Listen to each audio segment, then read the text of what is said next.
जनक साहित्य की YouTube channel में आप सबका स्वागत है। Jain Ramayana book reading series में अब तक हमने देखा सूर्यवंश की शुरुआत तथा राक्षस वंश की स्थापना कब और कैसे हुई, राजा दशरथ का राज्याभिषेक और राजा अनारण्य का मोक्ष, निमित्तज्ञ द्वारा रावण की मृत्यु की भविष्यवाणी तथा विभीषण की प्रतिज्ञा, राजा दशरथ तथा राजा जनक का वनवास, कैकेयी द्वारा स्वयंवर में सन्यासी दशरथ का पति के रूप में स्वीकार। अब आगे प्रकरण 6 महारानी कौशल्या के स्वप्नों का फलादेश। राजकुमारी कैकेयी के स्वयंवर में आमंत्रित राजाओं को राजकुमारी द्वारा उन्हें छोड़कर सन्यासी वेश में आए हुए राजा दशरथ को स्वीकार करना पसंद नहीं आया था। उन राजाओं को यह घटना अपमानजनक लगी। इस कारण से वे राजा जो हृदय में विवाह के सपने लेकर कौतुक मंगल नगर में आए थे, अब योद्धा बनकर रणभूमि में आ गए। उनका सामना अत्यंत साहसी एवं पराक्रमी वीर सन्यासी दशरथ से हो रहा था। सन्यासी दशरथ अकेले ही इन सब राजाओं से मुकाबला कर रहे थे। इसलिए इस युद्ध में अनेक विद्याओं में निपुण कैकेयी ने वीर दशरथ का सारथी बनने की जिम्मेदारी निभाई।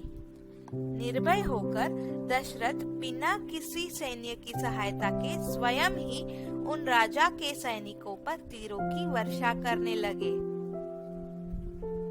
जिस प्रकार आकाश में सूर्य एक ही होते हुए भी वह अपनी तेजस्वी किरणों से समग्र पृथ्वी पर एक ही पल में प्रकाश फैला देता है, वैसे ही शौर्यवान पुरुष अपने पराक्रम से समस्त सैन्य को अकेले ही परास्त कर सकता है।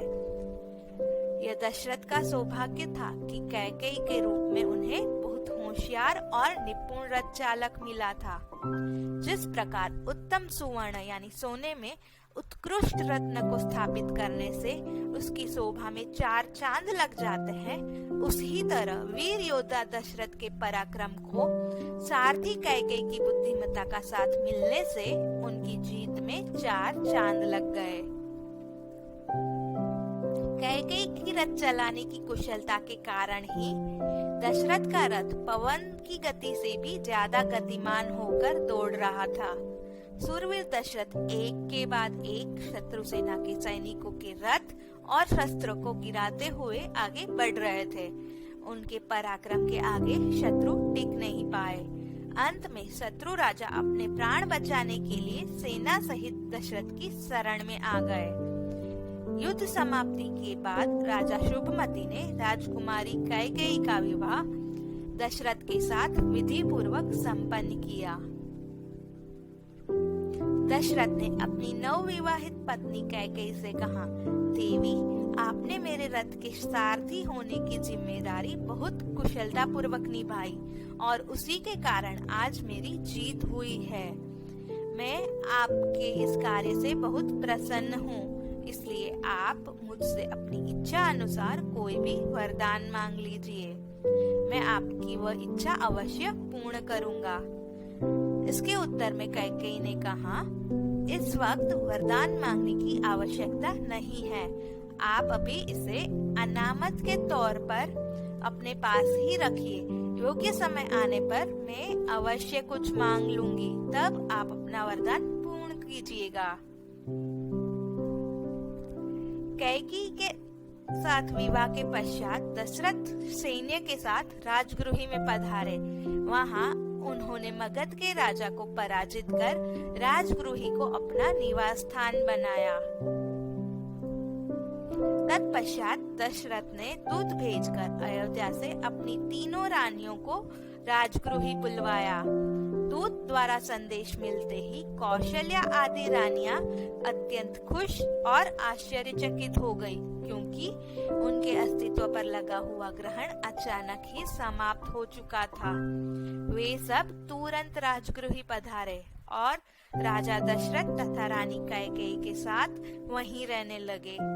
मन में प्रबल इच्छा होने के बावजूद वे अयोध्या वापस नहीं लौटे, क्योंकि उनके मन में अभी भी रावण का भय कायम था।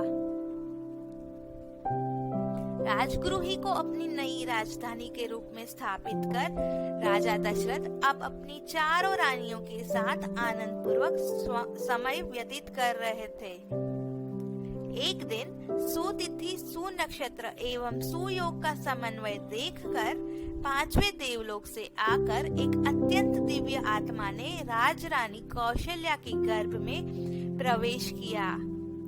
इस अलौकिक आत्मा का च्यवन होते ही महारानी ने रात्रि के अंतिम प्रहर में हाथी, सिंह, चंद्र तथा सूर्य यह 4 स्वप्न देखे। उन्होंने राजा दशरथ के समक्ष अपने स्वप्नों का वर्णन किया और इन सपनों का फल पूछा। सपनों के अर्थ स्पष्ट करते हुए दशरथ ने कहा, हे देवी, जो स्त्री यह स्वप्न देखती है वह पुरुषों में उत्तम ऐसे बलदेव को जन्म देती है। आपके पूर्व के अच्छे कर्मों के फलस्वरूप आप भी जल्दी ही बलदेव को जन्म देंगी। स्वप्नों का फल सुनकर रानी कौशल्या अत्यंत आनंदित हो गई और उसी दिन से गर्भ में आए हुए जीव का योग्य पालन करने के लिए वह सतर्क रहने लगी। क्या आप जानते हैं कि गर्भ में आया हुआ जीव जो कर्म रूपी संस्कार अपने साथ लेकर आया है, उसमें परिवर्तन लाने की प्रक्रिया को गर्भ संस्कार कहते हैं। क्या आपको पता है, गर्भ संस्कार से गर्भावस्था के दरमियान आप भी अपने बालक को गर्भ से ही सुसंस्कारों से शिक्षित कर सकते हैं। अगर आप भी प्रेग्नेंट है या प्लानिंग कपल है तो गर्भ संस्कार का लाभ अवश्य लीजिए। क्या आप अनोखे संतान को जन्म देना चाहते हैं? क्या आप चाहते हैं कि आपका बालक कुलदीपक, समाज रत्न या शासन रत्न बने? क्या आप चाहते हैं कि आपका बच्चा एक बहादुर, सुसंस्कृत, प्रतिभाशाली व्यक्तित्व का मालिक बने? अगर हाँ, तो आज ही संस्कार शक्ति गर्भ संस्कार केंद्र के गर्भ संस्कार प्रोग्राम में जुड़िए। For more details, you can contact us on given number. अगर आपको हमारा ये वीडियो पसंद आया है तो सम्यक साहित्य की YouTube चैनल को सब्सक्राइब जरूर करें और इस वीडियो को लाइक और शेयर करना ना भूलें। Thank you for watching.